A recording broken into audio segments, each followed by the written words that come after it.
नमस्कार दोस्तों आपको बता दूं कि आज अगर आप इस वीडियो में कंसिस्टेंट और फोकस्ड नहीं रह पाए तो मेरे ख्याल से आप कंसिस्टेंटली पढ़ाई नहीं कर पाएंगे। दोस्तों, क्या आपको पता है कि अगर आप किसी भी काम को प्रतिदिन 1 घंटे करते रहें और लगातार 6 महीने तक करते रहें तो आप उस काम को करने वाले 95% लोगों को पीछे छोड़कर टॉप 5% में आ जाते हैं। ये होती है पावर ऑफ कंसिस्टेंसी। इसका एक और एग्जांपल है। एक बार मैंने अपने केमिस्ट्री के टीचर से पूछा, सर आपने 9th 10th 11th और 12th की केमिस्ट्री कितने टाइम पे ख़त्म कर दी थी?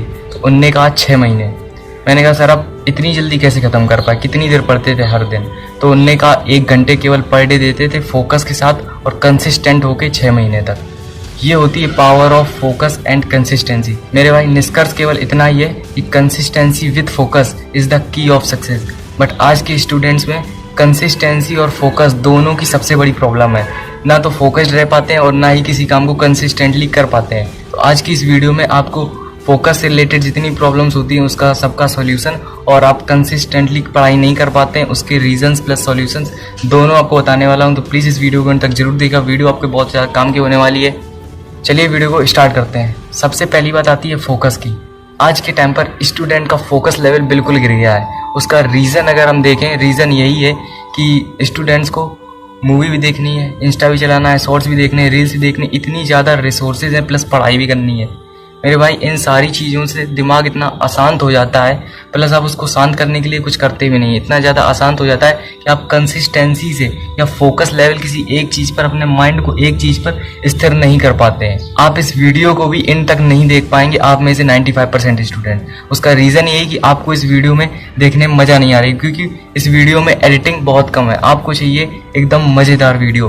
तो अब बात आती है कि माइंड को शांत रखने के लिए करना क्या है। मेरे भाई, करना कुछ नहीं, आप लोगों को पता होगा, मेडिटेशन, ध्यान करना है आपको। केवल और केवल हर दिन 10 से 15 मिनट अगर आपको लेते हैं तो आप नॉर्मल ह्यूमन से बहुत ऊपर चले जाएंगे। मेरे भाई, आप अगर इसको कुछ दिन तक करके देखिए एज ए स्टूडेंट, आपको ये चीज़ जरूर करनी चाहिए।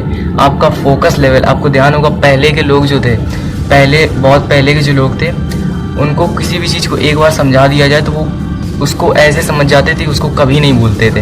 उसका रीज़न यही है कि वो अपना फोकस बहुत उनका तेज था। और फोकस आपका तेज इसी तरीके से होगा मेडिटेशन करने से। जब आप रोज़ ध्यान करेंगे, शुरुआत में आपको प्रॉब्लम होगी क्योंकि आपका मन अशांत है। शुरू में आप किसी भी चीज़ पर जब आप ध्यान करने बैठेंगे आप ध्यान नहीं कर पाएंगे। उसका रीज़न यही है कि आपका मन बहुत ज़्यादा अशांत है, डिफरेंट चीज़ों पर भटकेगा।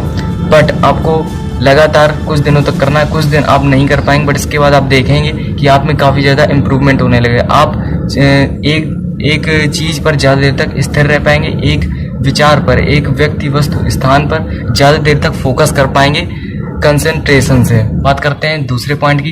दूसरी जो सबसे बड़ी प्रॉब्लम आती है वो ये होती है कि हम लोगों के पास एक एनवायरनमेंट नहीं होता है स्टडी का। कहीं भी बैठकर पढ़ने लग जाते हैं। सर्दियों में पता चले कुछ लोग रजाई में पढ़ रहे हैं, कुछ लोगों के सामने टीवी चल रही है वहाँ पढ़ रहे हैं, मोबाइल बगल में रखा वहाँ पढ़ रहे हैं। इस तरीके से आप कैसे पढ़ पाएंगे? मेरे भाई, एक स्टडी एनवायरनमेंट बनाइए। स्टडी एनवायरनमेंट से मेरा मतलब ये बिल्कुल नहीं कि आप टेबल चेयर लेके आज ही जाएं, खरीद के लेके आएँ और उसमें बैठकर पढ़ने लगें। इससे मेरा ये मतलब है कि आप घर में कोई भी एक कोना डिसाइड कर लीजिए, जहाँ पर फिक्स कर लीजिए कि अगर मैं यहाँ पर आऊँगा तो मुझे केवल और केवल पढ़ना है, केवल और केवल पढ़ना है। वहाँ जाते ही आपके अंदर एक पॉजिटिव वाइब्स आने लगे कि अब मुझे पढ़ना है। वहाँ पर आपकी बुक्स रखी होनी चाहिए, वहाँ पर एक लगना चाहिए कि हाँ यहाँ पर कोई बैठकर पढ़ता है। सामने आपका गोल होना चाहिए 100%। उस गोल का, उस 100% का भी एक गोल होना चाहिए, एक बड़ा गोल भी होना चाहिए। मेन गोल आपका अगर मार्क्स होगा तो आपका पढ़ने में मन नहीं लगेगा, ये बात याद रखिए। मेन गोल आपका मार्क्स नहीं होना चाहिए, उससे भी एक कई गुना एक बड़ा गोल जरूर होना चाहिए। दोनों गोल सामने होने चाहिए, तब आप वहाँ पर बैठ के पढ़ेंगे। अपना एक पर्पस डिसाइड करिए। तो दूसरा पॉइंट अपना यही था कि स्टडी एनवायरनमेंट बनाइए जहाँ पर आपका पर्पस सामने लिखा हो और आपका पढ़ने में मन लगे। और जब भी आपको उस जगह जाना है तो पढ़ना जरूर है। ऐसा नहीं वहाँ पर बैठ के फ़ोन चला रहे हैं। वहाँ पर जाते ही आपको ये ध्यान आ जाए कि हमें पढ़ना है। बात करते हैं तीसरे पॉइंट की। कुछ लोग कहेंगे कि फिर भी पढ़ने में मन नहीं लगता है। पढ़ने में मन इसलिए नहीं लगता है, खासकर जो बैक बेंचर टाइप के लोग होते होंगे वो कहेंगे। तो पढ़ने में मन मेरे भाई इसलिए नहीं लगता है क्योंकि आप लोग ये डिसाइड ही नहीं करते हैं कि आपको कितना पढ़ना है। मैं आपको बता दूं, जो अभी आपको काम करना है, बिलीव मी, ये बहुत ज़्यादा आपको हेल्प करेगा। अभी आपको क्या करना है, हर एक सब्जेक्ट की स्टडी सोर्स की प्लानिंग करनी है। आप लॉन्ग प्लानिंग करनी है स्टडी सोर्स की, कि मैथ में मुझे किस तरीके से 100 आउट ऑफ 100 स्कोर करना है, एक बिग प्लान। अभी मुझे क्या करना है, मुझे रिवीजन कब करना है, किस चीज़ को कितना टाइम देना, हर एक सब्जेक्ट को कितने बार रिवाइज करना, इस तरीके की पूरी प्लानिंग आपके फाइनल एग्जाम तक जरूर होनी चाहिए। सबसे पहली बात आपको यही प्लानिंग करनी है, उस पर्चे को अपने स्टडी जहाँ पर आप पढ़ते हो बैठकर वहाँ पर जाके चिपका दीजिए। पहला काम ये हो गया। दूसरी बात हो गई कि आपको डे वाइज डे प्लान करना। आज उठे आज का प्लान करना है, तभी आपका आज पढ़ने में मन लगेगा। प्लान करना है प्लस कितना पढ़ना है प्लस डेडलाइन सेट करनी है, कितने टाइम तक पढ़ना है, कितना पढ़ना है और क्या क्या चीज़ें पढ़नी है, इस सब कुछ आपको सेट करके तब आपको पढ़ने बैठना है, तभी आपका मन लगेगा। ऐसे डायरेक्ट आप कुछ भी उठा के बिना प्लानिंग के कुछ भी नहीं होता है। सर्वप्रथम बात आती है प्लानिंग की। तो सबसे पहले आपको प्लानिंग करनी है, देन आपको पढ़ने बैठना है। ये स्टूडेंट्स की बहुत बड़ी गलती रहती है कि ऐसे रैंडम कोई भी चैप्टर उठाकर पढ़ने लगे। सबसे पहले आपको प्लानिंग करना है, देन आपको पढ़ना है। बात करते हैं चौथे पॉइंट की। तो क्या है ना कि जब कुछ देर पढ़ते पढ़ते थक जाते हैं तो मन नहीं लगता पढ़ने में। उसका मेरे भाई आपको करना क्या है, आपका माइंड पहली बात तो कंट्रोल में नहीं है। इसका रीज़न यही है, पढ़ने में ना मन लगने का, थोड़ी देर पढ़ के थक जाने का रीज़न यही है, क्योंकि आपका मोबाइल डोपामिन मांगता है, मोबाइल मांगता है, डिस्ट्रैक्शंस मांगता है। बट आपको क्या करना, अपने माइंड को तुरंत उसी वक्त इंस्ट्रक्शंस देने हैं कि बस 5 मिनट और, तुरंत उसी वक्त जैसे आपके मन में एक ख्याल आए आप बस करो, तुरंत इंस्ट्रक्शन दो 5 मिनट और, 5 मिनट और। वो 5 मिनट आपको फोकस से पढ़ना है, कंसंट्रेशन से पढ़ना है, 5 मिनट और। इस तरीके से जब आप 5 मिनट और पढ़ेंगे तो उन 5 मिनट को आपको 25 मिनट कब हो जाएंगे ये आपको पता नहीं चलेगा, और पता चले भी तो पता चले कि 5 मिनट हो गए हैं तो भी आप पढ़ते जाइए। बिलीव मी, अगर आप 5 मिनट फोकस के साथ पढ़ लेंगे तो आप आगे के 20 मिनट भी फोकस के साथ बहुत आराम से पढ़ लेंगे। 20 नहीं और आप 30 से 40 मिनट्स आराम से पढ़ लेंगे। इसके बाद 5 से 10 मिनट का ब्रेक लीजिए, और अगर आपको लगता है कि अभी आपको और पढ़ना चाहिए तो फिर मेरे भाई यही इंस्ट्रक्शन दो कि बस 5 मिनट और।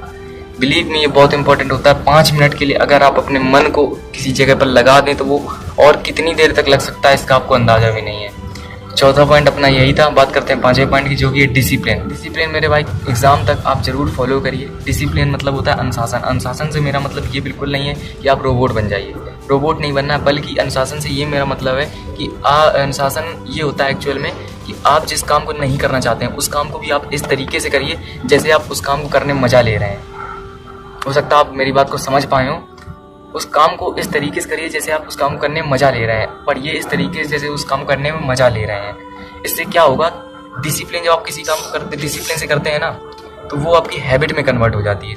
अगर सपोज करिए आप किसी काम को, पढ़ाई को आप इस तरीके से पढ़ रहे हैं जैसे आप पढ़ने में मजा ले रहे हैं, कुछ दिनों तक अगर आप ये चीज़ करते हैं तो मेरे भाई वो चीज़ हैबिट में आ जाएगी, हैबिट में आ जाएगी। और जिस दिन वो चीज़ हैबिट में आ गई उसके अगले दिन से वो चीज़ अपने आप फॉलो होने लगेगी। जैसे आपने पढ़ा होगा लॉ ऑफ इनर्शिया। इनर्शिया में क्या होता है, जब कोई चीज़ चलती है तो वो चाहती है कि मैं चलती ही रहूँ, जब कोई चीज़ रुकती है वो चाहती है कि मैं रुका ही रहूँ। तो इस तरीके से अगर आप कुछ दिन ये डिसिप्लिन में रहेंगे तो आप आगे के दिनों में आराम से उस डिसिप्लिन को फॉलो कर पाएंगे। और डिसिप्लिन को फॉलो कैसे करें, सबसे बड़ा क्वेश्चन ये आता है। तो वो आपको करना है एग्ज़ाम टाइम पे बिल्कुल भी उल्टा सीधा नहीं खाना है, ना बहुत ज़्यादा खाना है, प्लस आपको एक्सरसाइज वगैरह करना है, मेडिटेशन करना है, और बहुत ज़्यादा भी नहीं सोना, बहुत कम भी नहीं सोना है। तो जब बहुत ज़्यादा हम सो लेते हैं तो हमें नींद आती है, जब बहुत कम सोते हैं तो भी नींद आती है।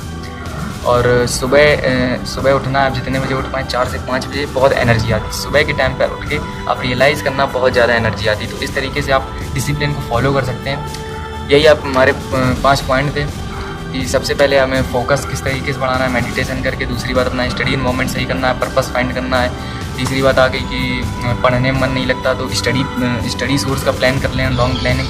प्लस आज हम क्या पढ़ने जा रहे हैं उसकी डेडलाइन सेट करनी है, प्लस क्या पढ़ना है उसकी प्लानिंग करनी है। इसके बाद बात आ गई कि जब पढ़ते पढ़ते थक जाएँ तो क्या करना है, 5 मिनट और करके उसको और आगे तक कन्वर्ट करना है। इसके बाद डिसिप्लिन में रहना है। यही 5 पॉइंट थे। तो उम्मीद करते हैं आपको पसंद आए होंगे, हेल्पफुल लगे होंगे। इस तरीके की वीडियोस आपके लिए बनाते रहते हैं। किसी और टॉपिक पर वीडियो चाहिए तो कमेंट कर दीजिए। हम मिलते हैं आपसे एक और वीडियो में, तब तक के लिए धन्यवाद।